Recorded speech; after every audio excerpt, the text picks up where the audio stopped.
Bismillahirrahmanirrahim. Dan juga dalam implementasinya. Nah, penyebabnya ada budaya patriarki. Budaya tersebut adalah sistem sosial yang menempatkan laki sebagai pemegang kuasa utama dan mendominasi dalam peran kepentingan kualitas moral, hak sosial, dan penguasaan properti. Dari penyimpangan gender yaitu adalah pemahaman agama yang misoginis.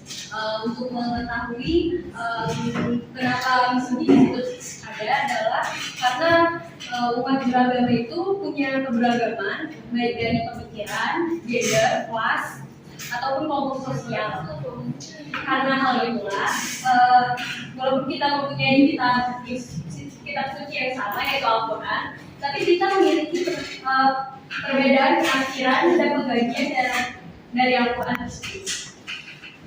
Dan hal inilah yang memperkuat budaya patriarki karena kelalaian dalam mengkaji pemahaman yang merugikan salah satu jenis kelamin, dalam hal ini adalah perempuan yang banyak berkembang. Pemahaman masyarakat muslim mengenai beberapa isu laki-laki dan perempuan dapat diklasifikasikan menjadi 3 pendekatan, yaitu kelompok literasi, kelompok moderat, dan kelompok profesi.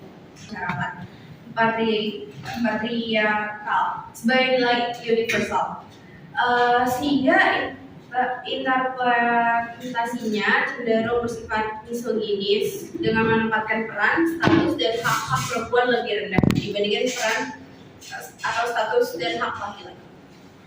Kemudian ada kelompok moderat. Orientasi kelompok ini menerima gagasan-gagasan feminis sepanjang tidak bertentangan dengan apa yang mereka anggap sebagai nilai-nilai Islam yang mendasar. Mereka berargumen bahwa tidak semua gagasan feminis itu berasal dari barat.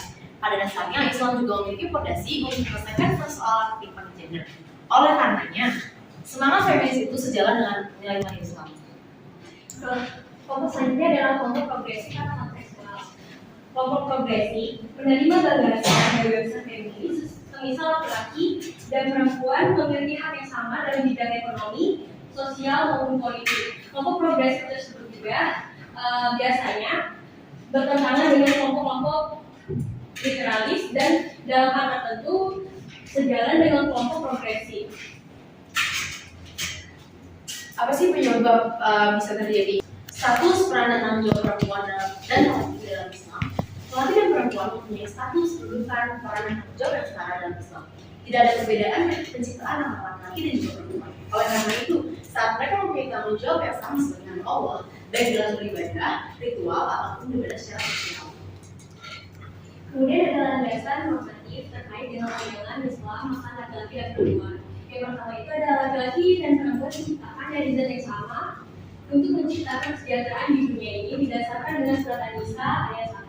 Kemudian yang kedua ada Adam dan Hawa bersama-sama sebagai pokok terkait keberadaan manusia di surga dan bumi ini.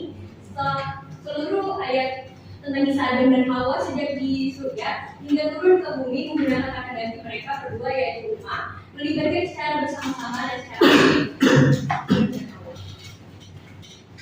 Nah, yang ketiga, laki-laki dan perempuan sama-sama sebagai khalifah, wakil, atau pemimpin Allah.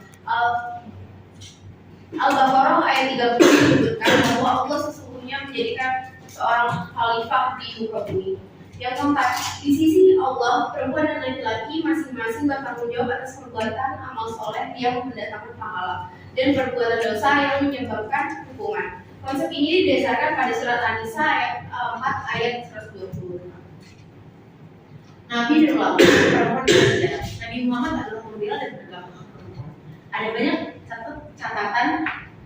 catatan perubahan ke arah yang lebih baik terkait dengan status kemanusiaan dan peran perempuan selama hidup beliau.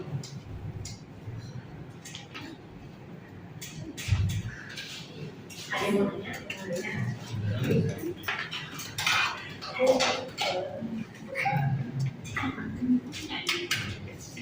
Perkenalkan, aku Muhammad Jared Dharma dari Teknik Teknologi dan Material. Pertanyaan aku, gimana sih konsep kiwamah dan wilayah dalam Islam mengalami peran dan tanggung jawab perempuan dalam konteks keluarga dan masyarakat, dan bagaimana pemahaman ini dapat diselaraskan dalam prinsip-prinsip kesetaraan gender? Bagaimana konsep kiwamah dan wilayah dalam Islam, kiwamah dan wilayah dalam Islam mempengaruhi peran dan tanggung jawab perempuan dalam konteks keluarga dan masyarakat, dan bagaimana pemahaman ini dapat diselaraskan dengan prinsip-prinsip kesetaraan gender. Dalam prinsip kesetaraan gender. Ya.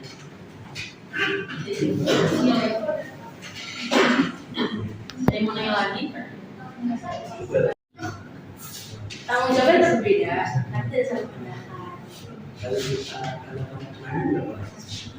Tanggapan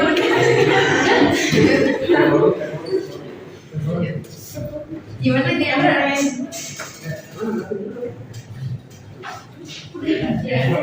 Kan tadi gue bilang konteksnya keluarga dan masyarakat itu cuma keluarga. Apa?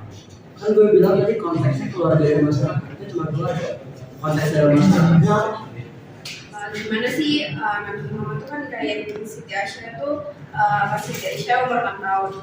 Nah itu tuh Nabi Muhammad tuh menikahi Siti Aisyah itu karena Nabi Muhammad tuh mendapatkan mimpi. Nah mimpinya tuh nggak cuma sekali, tapi Nabi Muhammad tuh mendapatkan mimpi 2 kali. Nah Nabi Muhammad tuh bilang, aku diperlihatkan kepadamu dalam mimpi sebanyak 2 kali. Aku melihatmu di sepotong kain sutra putih. Dia Jibril kemudian berkata kepadaku, ini istrimu. Nah, sebenarnya tuh kalau dari konsep kita sekarang kan nggak mungkin ya kalau nikah di umur 6 tahun. Mungkin di zaman Nabi dulu demi menghindari zina. Jadi tuh Allah tuh memerintahkan untuk menikahi si Siti Aisyah ini. Nah, tapi pas nikah Ya, memang setuju kalau saya juga terkait dengan itu memang prosesnya sekarang. Kalau masalah perbedaan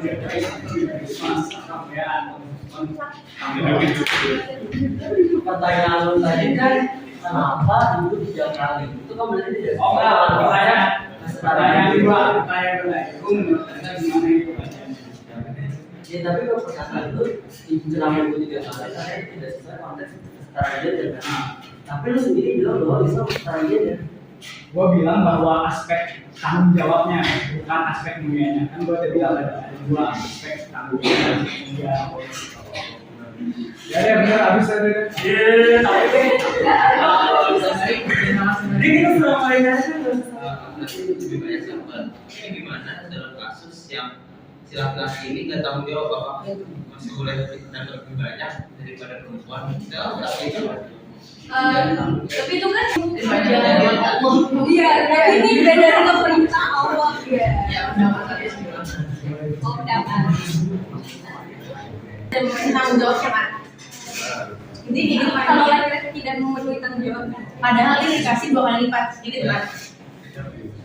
Sebenarnya, jika suami tidak menjalankan kewajibannya kepada istri, hukum suami tidak memberi nafkah dalam Islam adalah haram dan berdosa.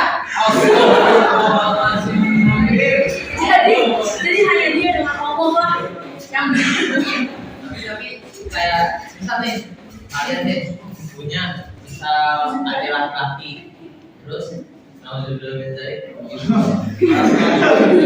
tua kalian juga. Nah, kalian tahu nih kalian tuh nggak tanggung jawab sama uang dan lain-lain. Nah, itu kan dalam Islam dia tidak banyak kan, kalau dia laki-laki. Nah, itu tindakan kalian mau bagaimana? Kayak mereka dapat lebih banyak, padahal mereka nggak tanggung jawab. Jadi mau menjawab yang masalah tadi kalau nggak salah pertanyaannya itu misalnya ada peraturan untuk yang laki-laki itu dapat 2 kalinya, lalu yang perempuan sekalinya, tapi yang laki-laki itu tidak bertanggung jawab ya. Nah jadi pandangan saya itu pertama-tama bahasan itu di luar konteks materi ini. Kenapa di luar konteks? Karena kita membahas tentang aturan lalu yang ditanya adalah bagaimana jika aturan ini dijalankan lalu orang yang diatur itu tidak sesuai. Misalnya anggap saja aturan ini dibuat untuk orang-orang yang taat, misalnya dalam tanda kutip itu orang yang bertanggung jawab dan segala macam. Itu yang ditanya adalah orang yang nggak bertanggung jawab itu gimana. Jadi itu lebih masuk pertanyaan preventif. Jadi artinya kalau dibahas gimana sih tanggapan kita kalau ada orang yang seperti itu balik lagi preventif yang nggak diatur dalam konteks materi ini. Itu pertama. Lalu kalau ditanya lagi preventifnya kayak gimana, itu bisa masuk ke kajian lebih tentang tafsirannya. Mungkin ada yang orang-orang buat tafsiran aturan dalam Islam. Ya itu pokoknya orang-orang itu. Nah orang-orang itu menurut saya yang lebih punya kewenangan untuk mengatur gimana sih kalau orang yang bertanggung jawab itu seharusnya diapain, harus dibagi setengah kan atau itu bisa tidak dilakukan. Itu sekian dari saya. Makasih dan bagaimana?